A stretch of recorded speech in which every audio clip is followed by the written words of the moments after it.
안정된 삶을 살기를 원합니다. 불안전한 삶을 살기를 원하는 사람은 이 세상에 한 명도 없을 것입니다.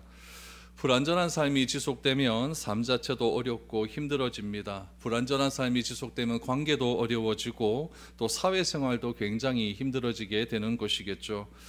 이런 삶은 개인의 삶뿐만 아니라 국가와 또 나라의 모든 일들도 마찬가지입니다. 지도자뿐만 아니라 백성들 또한 안정된 삶을 살고자 하는 것은 모든 사람이 추구하는 최고의 가치일 것입니다.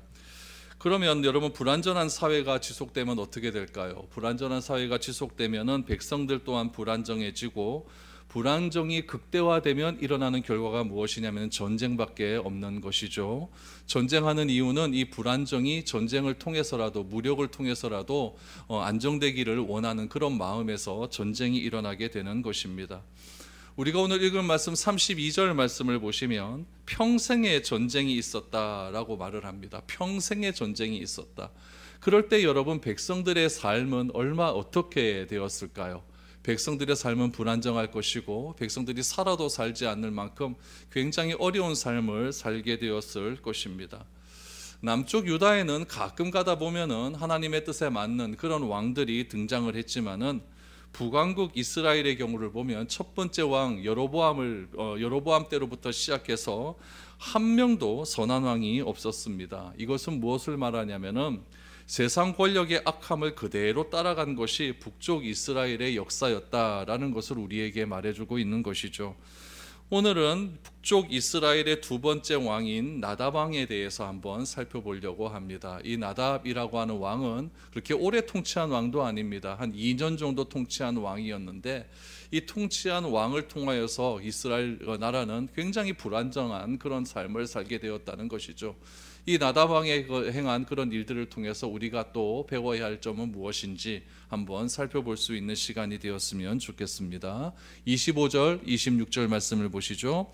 유다의 아사 왕 둘째 해에 여로보암의 아들 나답이 이스라엘 왕이 되어 2년 동안 이스라엘을 다스리니라. 그가 여호와 보시기에 악을 행하되 그의 아버지의 길로 행하며 그가 이스라엘에게 범하게 한 그 죄 중에 행한지라 라고 말합니다.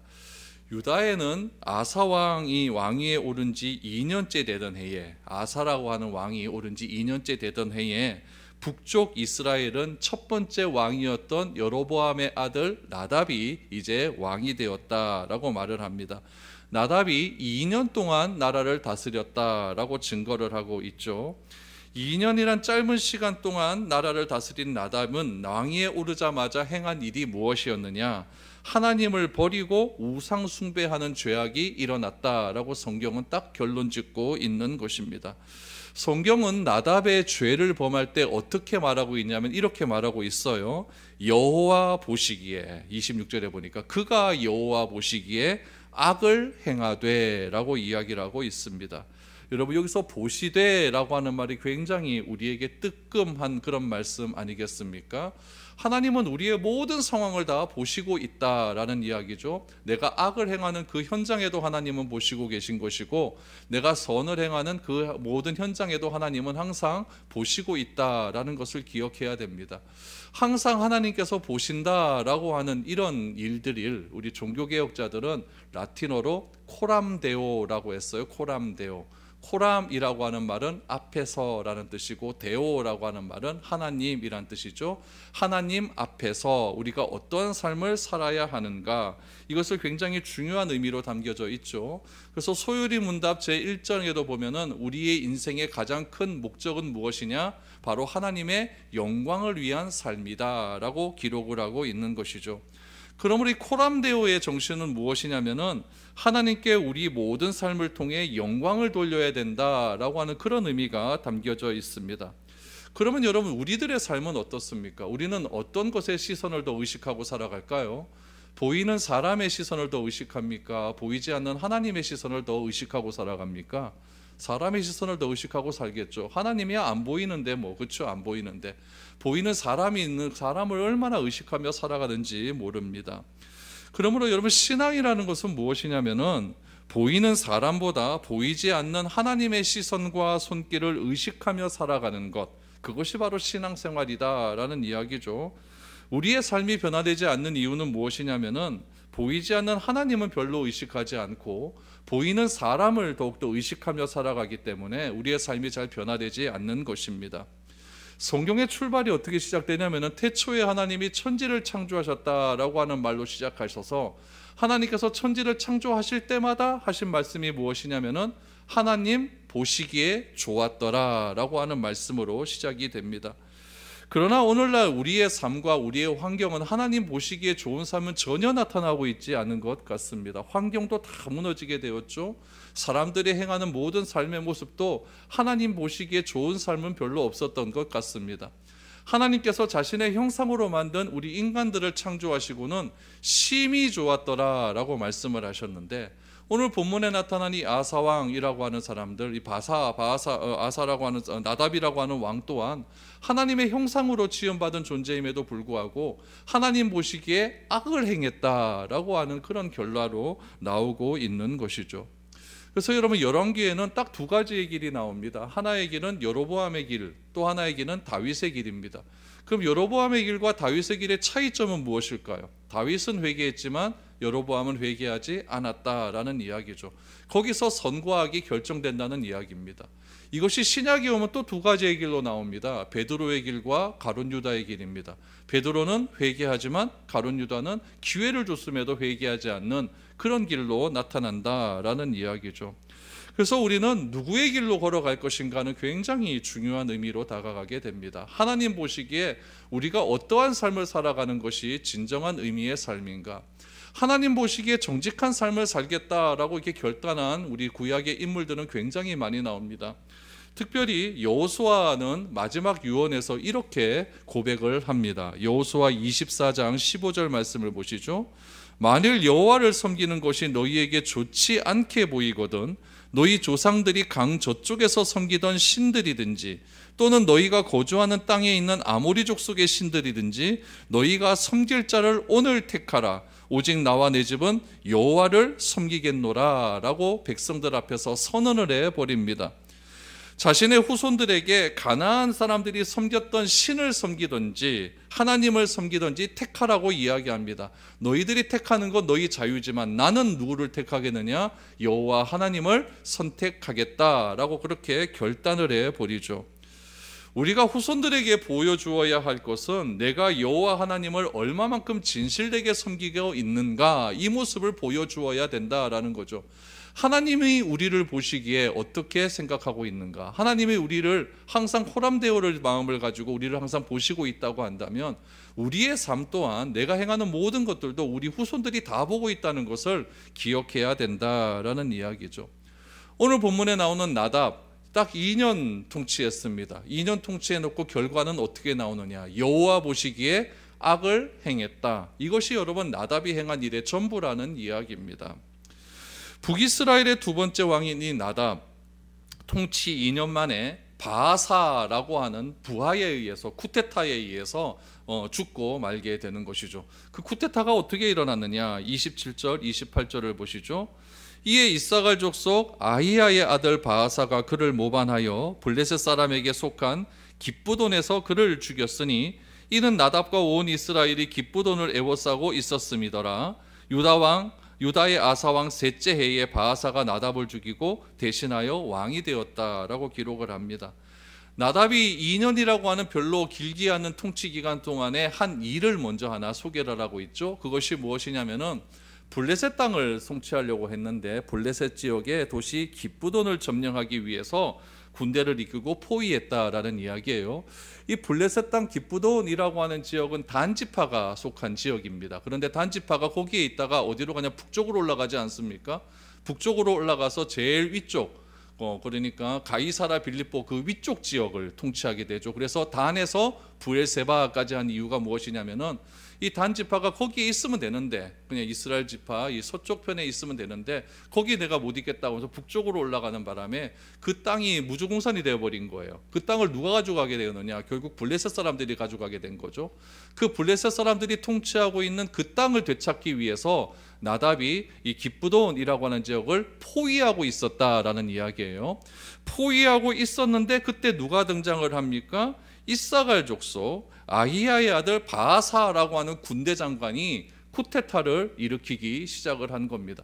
여러분, 전쟁을 하려고 전쟁터에 나아갔는데, 그 전쟁터에 나간 그 순간에 여러분, 군대를 총괄하고 있는 군대 장관이 나를 배반해버려요. 왕을 배반해서 쿠데타를 일으키는 그런 일들이 일어나게 되었다라는 이야기죠. 그러니까 여러분, 이거 얼마나 이 나답이 통치가 시원치 않았으면 전쟁터에서 여러분 이러한 일들이 일어났겠습니까? 군대 장관 바아사가 역모를 일으켜서 그렇게 정권이 바뀌게 된 것이죠. 바아사는 누구라고 이야기하느냐? 이사갈 족속 아히야의 아들이라고 이야기를 합니다. 그래서 바아사가 나답을 죽이고 북이스라엘의 세 번째 왕이 되었다라는 이야기죠. 특별히 여러분이 바아사가 이 쿠데타를 일으키면서 주목해야 될 점이 무엇이냐면은 29절 30절에 보니까 굉장히 잔인한 일을 저질러요. 왕이 될 때에, 바아사가 나답을 죽이고 왕이 될 때에 여로보암의 온 집을 쳐서 생명 있는 자를 한 사람도 남기지 아니하고 다 멸하였는데, 여호와께서 그의 종 실로 사람 아히야를 통하여 하신 말씀과 같이 되었으니 이는 여로보암이 범죄하고 또 이스라엘에게 범하게 한 죄로 말미암음이며 또 그가 이스라엘의 하나님 여호와를 노엽게 한 일 때문이었더라 라고 말합니다. 그러니까 바아사가 행한 일을 보십시오. 자신이 왕으로 섬겼던 나답을 죽였습니다.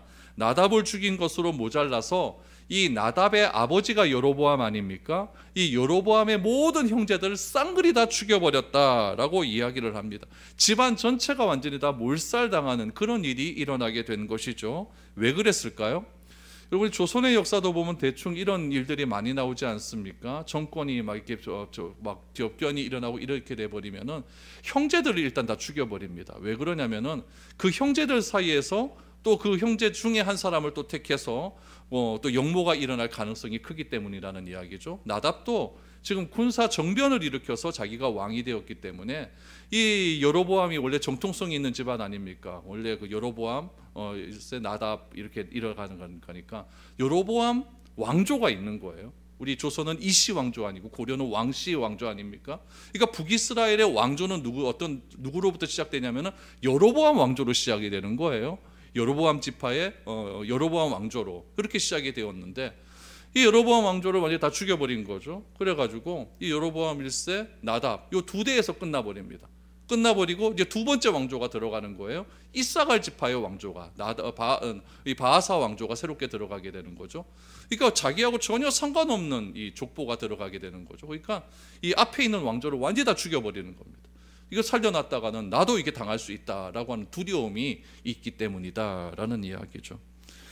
그래서 이 자신도 나답 후에 후손을 중심으로 정변이 일어나면 자기도 죽게 될 것 같으니까 완전히 쌍그리 다 죽여버렸다라고 이야기를 하고 있습니다. 그렇다면 이렇게 된 이유가 무엇인가? 여로보암 집안이 이렇게 다 무너진 이유가 무엇인가? 오늘 성경에 보니까 30절 말씀에 보니까 왜 그러느냐? 이것은 여로보암이 범죄했기 때문이다. 여로보암이 범죄했는 것으로 끝나는 것이 아니라 이 일은 하나님께서 선지자 아히야를 통하여서 하신 말씀이 이루어진 일이다라고 분명히 언급하고 있죠. 그럼 하나님께서 뭐라고 말씀하셨느냐? 예전에 열왕기상 14장 10절에 보면 이렇게 말씀을 하셨습니다. 그러므로 내가 여로보암의 집에 재앙을 내려 여로보암에게 속한 산에는 이스라엘 가운데 매인자나 노인자나 다 끊어버리되 거름더미를 쓸어버림 같이 여로보암의 짐을 말갛게 쓸어버릴지라 라고 이야기합니다.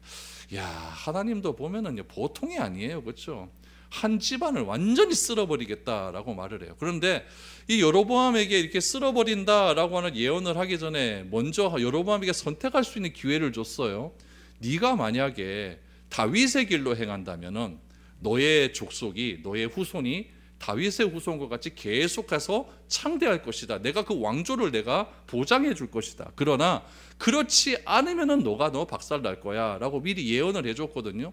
근데 여로보암이 자기가 왕이 되고 난 다음에 어떻게 됩니까? 베델과 단에다가 우상 만들어 놓고 제사장 자기 마음대로 세워놓고 엉망진창을 만들어 버리잖아요. 그러니까 하나님께서 또다시 아히야를 보내갖고 예언을 해버리는 거예요. 너희 집안 다 끝장이 날 거야 라고 예언을 해버렸다라는 이야기죠. 여러분, 열왕기의 특징 중에 하나가 무엇이에요? 여러분 자세히 한번 읽어보시면, 열왕기를 읽어보시면 재밌는 대목이 무엇이냐면은 모든 일의 멸망에 관련된 일들이 예언대로 실행된다는 이야기예요. 오늘 이 여로보암의 왕조가 완전히 멸하는 것도 하나님께서 이미 다 24년 전에 다 예언을 하신 일들이에요. 그 일들이 진짜 하나님의 말씀대로 이루어졌다는 이야기죠. 이것은 무슨 것을 의미하냐면은 눈에 보이는 왕은 있습니까 없습니까? 실제로 존재를 해요. 그러나 그 왕 위에 왕이 또 있다는 이야기죠. 그분이 누굽니까? 눈에 보이지 않는 하나님이 이스라엘을 통치하고 있다는 이야기예요. 그런데 이 눈에 보이는 왕들은 눈에 보이지 않는 하나님의 존재를 인정하지는 않는 거죠. 그래서 북쪽 이스라엘은 계속해서 그렇게 악한 길로 갈 수밖에 없다라는 이야기죠. 결국 여로보암이 자기가 저지른 죄악은 어떤 결과를 낳게 되었느냐, 가문의 씨가 완전히 말라버리는 그런 재앙을 불러왔다라는 이야기죠. 결론은 무엇입니까? 이 죄의 결과는 여러분 다른 것으로는 해결이 안 된다는 이야기예요. 신약에서도 이 죄의 결과를 뭐라고 이야기해요? 죄의 삭은 사망이다라고 말하지 않습니까? 그러니까 세월이 지나면 이 죄의 문제가 해결된다라고 우리는 흔히 생각을 합니다. 어떤 잘못된 일이 터지고 죄악된 일이 터진 다음에 막 힘들어할 때 뭐라고 위로합니까? 다 시간 지나면 괜찮아 이렇게 얘기를 하지만은 여러분 죄의 결과는 결코 시간이 지난다고 해결되는 것이 아니다라는 것이 성경의 이야기예요. 로마서 6장 23절 말씀에 분명히 이야기하고 있죠. 죄의 삭은 사망이요 하나님의 은사는 그리스도 예수 우리 주 안에 있는 영생이니라. 그러면 죄와 하나님의 은사를 딱 비교하고 있지 않습니까? 죄의 결과는 사망이지만 하나님이 우리에게 주신 은사, 은혜의 선물은 무엇이다? 영생이다. 그러니까 사망과 영생을 딱 비교하고 있는 거예요. 누구도 예외일 수 없습니다. 이 죄의 문제를 해결할 수 있는 방법은 예수님밖에 없어요. 예수님 외에는 아무것도 없다라는 것을 분명히 이야기하고 있는 것이죠. 그래서 이 여로보암도 충분히 영생의 길로 갈 수 있는 그런 선택의 기회를 주셨지만은 이 여로보암이 자기가 선택을 하지 않음을 통하여서 결국 이렇게 멸망을 당할 수밖에 없는 그런 일이 일어나게 된 것입니다. 여러분 또 하나 재미있는 사실이 무엇이냐면요, 여로보암의 가문을 완전히 바하사가 진멸을 하지 않았습니까? 진멸을 했어요. 그리고 두 번째 왕조가 세워집니다. 바하사 왕조, 이사갈 지파의 왕조가 세워지게 된 것이죠. 첫 번째 왕조 에브라임 지파의 여로보암 왕조는 여로보암, 나답 딱 두 대로 이제 끝이 나버린 거예요. 여로보암하고 아들로 다 끝이 나버렸어요. 그리고 이사갈 지파 바하사를 중심으로 두 번째 왕조가 들어갔는데, 여러분 우리도 그렇잖아요. 왕이 바뀌고 대통령이 바뀌면 뭔가 새로운 시작이 될 것 같다라고 하는 그런 기대감이 있을 것 아니겠습니까? 얘네들도 마찬가지죠. 아무튼 쿠데타로 왕조가 새로 바뀌어서 새롭게 시작되었다. 그럼 이스라엘 백성들도 굉장히 불안한 삶이 이어지고 있잖아요. 지금 막 정변이 일어나고 여로보암 1세하고 르호보암 때도 평생 동안 전쟁이 있었다 그랬죠. 그 다음 왕이 되었는데도 두 번째 왕도 계속적으로 평생 동안 전쟁이 있었다고 하니까 백성들의 삶이 얼마나 불안하겠습니까? 그런 삶 가운데 이런 불안한 삶 못 있겠다고 하면서 정변 일으켜서 왕이 들어왔단 말이에요. 그런 백성들 마음 가운데 이번에는 좀 편안해지겠구나 라고 생각을 했는데, 여러분 하나님 앞에서 행하는 삶이 똑같았다는 이야기예요. 31절 32절을 보시죠. 나답의 남은 사적과 행한 모든 일은 이스라엘 왕 역대지략에 기록되지 아니하였느냐? 아사와 이스라엘의 바하사 왕 사이에 일생 동안 전쟁이 있으니라 라고 말합니다. 나답 왕은 2년이 채 못 되는 재위 기간 중에 우리에게 알려진 사건은 딱 한 가지예요. 블레셋 땅에 있는 그 기브론을 포위하고 공경하려 했다. 그러다가 부하한테 쿠데타 일으켜서 죽었다. 이게 다입니다. 이게 다예요. 그리고는 무엇이라고 이야기하느냐? 역대지략에 기록되어 있다라고 이야기를 해요. 여러분 역대지략이라고 하는 건 무엇이냐면은 우리 조선에도 조선왕조 실록 있죠. 그거예요. 우리나라의 조선왕조 실록 원본이 몇 개 존재하고 있지 않습니까? 박물관에 가면 있는데, 이 유대 왕의 기록이 된 역대지략은 지금 존재하지 않습니다. 존재하지 않아요. 없어요. 없는데 이 역대지략을 보고 성경에 기록이 있어요. 그게 뭐냐면 역대기입니다. 역대상, 역대하 있죠. 역대상, 역대하는 바벨론 포로 이후에 얘네들이 유다의 역사를 기록한 책이거든요. 그때까지 그럼 역대지략이 아마 있었다는 이야기예요. 있었는데 그것을 보고 이제 역대기를 기록한 저자들이 다 기록을 한 거죠. 우리가 이렇게 해서 죄를 범하고 이렇게 하나님의 은혜를 받았다. 그러니까 다시는 죄 범하지 말자. 바벨론으로 넘어가는 일이 없어야 된다라고 기록을 해놨는데 이 역대지략이 이스라엘 전쟁이 얼마나 많이 있었습니까? 그러다 다 훼손되고 없어져 버리게 된 것이죠. 그러니까 역대지략은요, 사관들이 기록한 책이에요. 그러니까 내시들 역대 그 기록한 사람들이 있잖아요. 우리도 사극 같은 데 보면 왕이 있고 저 뒤에 책상 앉아놓고 맨날 이렇게 쓰는 사람 있잖아요. 그 사람들이 사관이잖아요. 그렇죠? 그 사관들에 의해서 이 기록된 책이 역대지략인데, 이 역대 사관들의 기록을 다 이렇게 보면은 이 역대기에 봐도 나답의 이야기는 나오지도 않습니다. 그러니까 얼마나 존재의 의미가 없습니까? 왕인데, 그래도 왕인데 뭔가 의미 있는 일이라도 하나 해야 되는데, 역대 상하에 보니까 나답 이야기는 나오지도 않고, 여기도 보니까 딱 몇 줄 나오지도 않고, 이렇게 삶이 끝내버렸다라는 이야기예요. 여러분, 우리가 하나님을 믿는다라는 것은요, 내가 살아가는 동안에 여러 가지 나에게 일어나는 사건들이 있을 것 아닙니까? 그 사건들 속에서 어떤 의미를 남기느냐, 이것이 굉장히 중요한 거예요. 모든 사건에는요, 사람이 등장합니다. 그리고 사람이 등장하는 그 사건 가운데는 의미가 다 부여돼요. 의미가 부여되죠. 그 사람을 통해서 행해지는 일들이 이 의미를 통해서 남겨지게 되어 있습니다. 그럼 악인으로 규정된 사람은, 하나님을 규정된 사람과 하나님에 대한 믿음을 통해서 의인이라고 칭함을 받는 사람들 사이에는 여러분, 어떤 의미 있는 일들이 남겨져야 되겠습니까? 성경은 이런 일에 대해서 분명히 우리에게 이야기를 하고 있습니다. 여러분, 시편 37편 말씀을 한번 보시기 바랍니다. 37편 35절 36절 여러분 잘 한번 보시기 바랍니다. 내가 악인의 큰 세력을 본즉 그 본래의 땅에 서 있는 나무잎이 무성함과 같으나 내가 지나갈 때에 그는 없어졌나니 내가 찾지도 발견하지도 못하였도다 라고 했어요. 무슨 말입니까? 자세히 한번 보시기 바랍니다. 이스라엘이 여러분 훗날 아수르와 바벨론에서 완전히 멸망당하지 않습니까? 그때 걔네들의 생각은 어땠을까요? 저 아수르를 어떻게 이겨? 저 바벨론을 어떻게 우리가 물리쳐? 그러니까 그 아수르라고 하는 큰 나무, 바벨론이라고 하는 큰 나무가 영원히 지속될 것 같은 거예요. 이 아수르라고 하는 큰 나무에 가지가 쫙 펼쳐져 있고 그 가지 밑에서 살아가는 그 제국의 영광들이 얼마나 거대하겠습니까? 바벨론이라고 하는 그 제국의 영광이 얼마나 넘쳐날까요? 그것을 누가 보았느냐?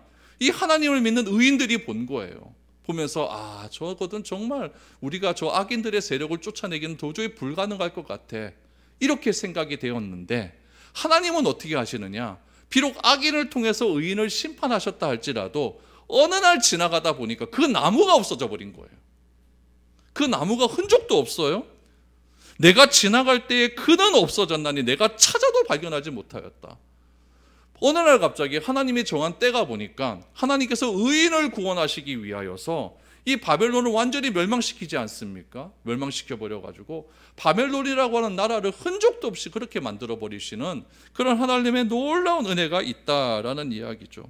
그러므로 여러분, 이 세상에서 일어나는 여러 가지 악의 문제는요, 곧 사라지게 된다는 그런 마음으로 우리가 이 악을 대해야 된다는 이야기예요. 우리가 경험하는 여러 가지 고난과 어려움은요, 지금은 너무 크게 보여요. 이 어려움을 어떻게 해결할 수가 있을까? 얼마나 큽니까? 그렇죠? 굉장히 크죠. 그러나 시간이 지나고 난 뒤에 보면은 언제 그 어려움이 나를 힘들게 했는지 모를 정도로 해결이 되었다. 그 나무가 다 없어졌다는 것을 알게 된다라는 이야기죠. 그러므로 여러분, 우리가 세상을 바라보는 시각이 변해야 되는 거예요. 그래야 그것이 악인과 의인이라는 사람이 어떤 사건을 통해서 남겨지는 이 결과라고 하는 의미가 달라질 수가 있는 거예요. 잠언 16장 7절 말씀을 보시면 이렇게 이야기를 합니다.